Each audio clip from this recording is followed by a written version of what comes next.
기타 쿠팡스입니다. 단편 소설은 그 소설을 짧은 소설을 말하겠죠. 장편과는 반대되는, 장편은 물론 두꺼운 것입니다. 그거 읽기가 참 벅찹니다.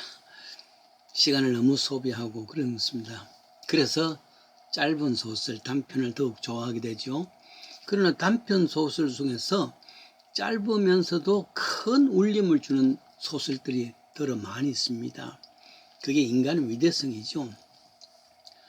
그 가운데 이렇게 참 순수할 수가 있겠는가, 이렇게 청렴할 수가 있겠는가, 이렇게 깨끗하고 아름다운 글을 어떻게 하면 쓸 수 있을까, 어떤 마음들을 갖고 있으면 그런 글을 쓸 수 있을까 탐복하는 그런 글도 있습니다. 그 중에 몇을 꼽으라면 서양 소설로는 알프스 도데의 별입니다. 대신 한국 소설 중에는 황순원의 소나기입니다. 이게 다 중학교, 고등학교 때 국어 교과서에 써여 있습니다. 기억이 나시지 않는 것 같으면 찾아서 한번 알퐁스 도데의 별, 그리고 황순원 소설가의 소나기 한번 찾아 읽어보시면 지금도 그 마음이 시원할 겁니다. 확실히 작은 소설인데도 불구하고, 단편인데도 불구하고 큰 울림을 주었습니다. 거룩함을 생각할 수 있는 소설이었습니다. 알프스산 기슭에 보잘것없는 양치기 목동의 이야기입니다. 그 양치기 소년들은 주인이 맡긴 200여 양들을 그 산에서 키우는 겁니다. 이 목동의 마음은 가을 하늘같이 맑고 푸른 그 영혼의 소유자입니다. 그 소녀는, 그 젊은이는 생각에 세상에서 제일 이쁜 아가씨는 산 아래 마을에 있는 주인집 딸 스테파네트라고 확신을 하고 있습니다. 이 산 중에 2주에 한 번씩 주인집 머슴과 혹은 아니면 하인들이 마차를 통해서 목동이들의 필수품, 먹을 것, 이런 것을 실어 옵니다. 그런데 말이죠, 어느 날 기적같이 주인집 아가씨가 직접 마차를 몰고 왔습니다. 세상에. 이 세상에서 제일 이쁘다고 믿는 그 아가씨 스테파네트가 직접 왔단 말이죠. 아빠는 바빠서 못 오고, 다른 식구들은 이런저런 일을 통해서 못 오고, 오직 갈 수 있는 분은 아가씨 한 사람이었다. 그래서 왔습니다. 아가씨가 이곳에 온 것은 처음입니다. 그래서 모든 것이 신기합니다. 이 목동에게 이것저것 웃으면서 질문하는데, 목동이는 가슴이 터질 것 같은 감격 속에서 자기가 아는 한 다 이야기를 해줍니다. 그러다가 저녁이 되면서 아가씨는 마차를 몰고 다시 산 아래로 내려갔습니다. 참 아쉽답니다. 떠나보낸 목동이는 어떻게 하겠습니까? 그런데 말이죠, 이 아가씨가 다시 목장으로 온 것입니다. 비로 인해서 냇물이 불어가지고 마차가 도저히 건널 수가 없습니다. 그래서 할 수 없이 이 목장에서 밤을 새우고 내일 아침 일찍 출발할 계획을 말했습니다. 목동이는 더 감격했습니다. 아가씨를 위해서 지프로 만든 자기 침대를 내어주고, 이 청년이는, 이 목동이는 밖에 모닥불을 피워서 앉아서 아가씨를 지키고 있습니다. 밤이 깊었는데 아가씨가 잠이 오지 않는다면서 목동이 옆에 앉아서 모닥불을 같이 쫌니다. 하늘에는 알라리 별들이 잡힐 듯이 기가 막히게 있습니다. 목동은 그가 알고 있는 모든 별에 대한 지식을 동원합니다. 아가씨, 저 멀리 있는 별이 야곱의 은하수예요.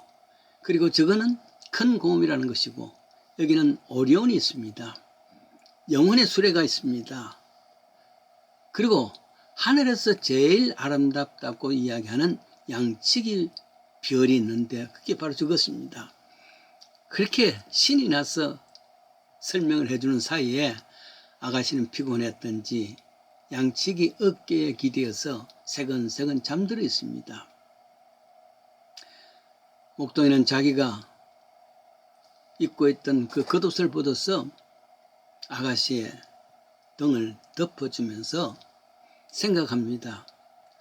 저 하늘의 수많은 별들 중에서 가장 아름다운 별이 오늘 하늘에서 내려와서 지금 자기 어깨에 기대어 잠자고 있는 아가씨가 확실하다, 이렇게 생각합니다. 중학교 때 멋 모르고 어미도 모르고 어른들이 하는 유행가를 따라 불렀지요. 별을 보고 점을 치는 페르시아 왕자 뭐 어떠니. 별은 그렇게 모든 역사에서 나오는 가장 아름다운 소재이기도 합니다. 그래서 철학자 칸트는 저 하늘에는 빛나는 북극성이 있고 내 마음에는 양심이라는 별이 있다. 시인 윤동주가 있지 않습니까? 별을 노래합니다. 별을 사랑하는 마음으로 모든 죽어가는 것을 사랑해야지 하며 별 하나의 추억과 별 하나의 사랑과 별 하나의 쓸쓸함과 별 하나의 시와 별 하나의 어머니 그랬습니다. 별을 노래했습니다. 한국의 황순원 작가는 소낙비라는 글을 썼습니다. 한 줄기 소나기처럼 너무 짧게 끝난 소년 소녀의 순수한 사랑 이야기입니다. 수채화처럼 아름답습니다. 서울에서 시골로 내려온 윤초신의 정선녀 이야기입니다. 몸이 아파서 아마 회복하기 위해서 시골로 요양차 온 것 같습니다. 유난히도 하얀 얼굴, 그리고 항상 분홍 스웨터로 이곳 시골에서는 전혀 생각 못할 만한 그런 아가씨입니다. 소녀였습니다. 시골에 살던 소년이 우연히 같이 조우를 합니다. 친구가 되어줍니다. 둘은 가을 단풍을 보면서 시골 이야기로 꽃을 피웁니다.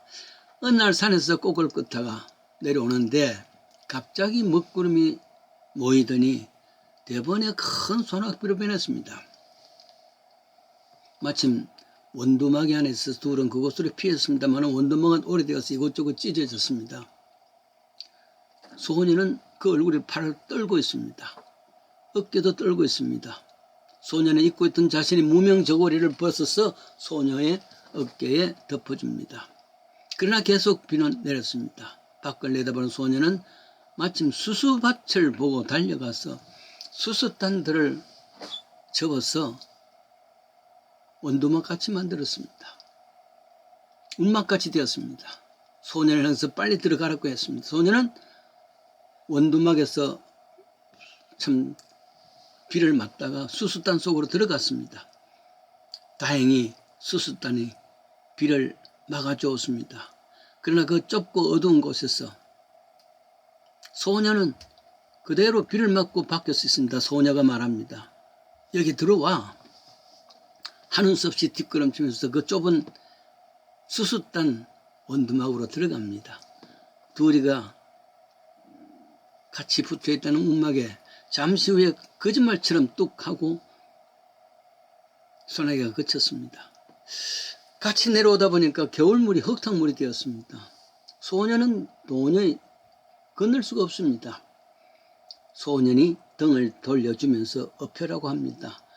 소년은 소년의 등에 엎여서 겨울을 건넙니다. 첨벙 하고 소년이 물에 들어갈 때는 어머나 하고 가는 소리로 소년의 목을 껴안기도 합니다.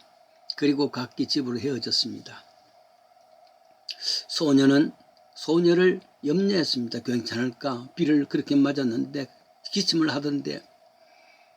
그러면서 윤초신의 집 주위를 둘렀지만 만날 수가 없습니다. 그런데 그 다음날 잠결에서 엄마와 아버지의 도랑거리는 말소리를 듣습니다. 그 안 됐어. 윤초신의 정선녀가 참 안 됐지. 병을 고치러 시골까지 왔는데 이곳에서 죽다니.